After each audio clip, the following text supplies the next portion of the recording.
Hello mga kaibigan, kasalukuyang nandito kami sa entrance ng Disneyland, Tokyo Disneyland. Ayan. Punta po kami doon sa loob. Ayan ang train, papunta yan doon sa Disney. Pwedeng sumakay dyan mga kaibigan. Kung ayaw mong maglakad, ayan ang dalawa. Ayan, papunta na po kami doon. Ipo-vlog ako mga kaibigan. Agad pa more.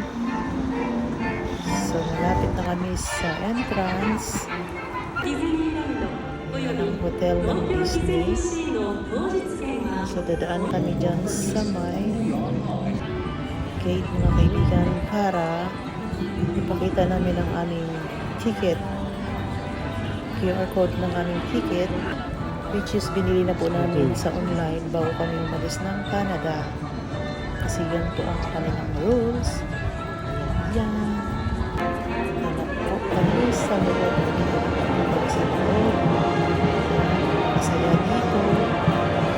Feeling ano ka talaga kids dito mga kaibigan. Salamat sa inyo. Pasyal kayo. Pasyalan po.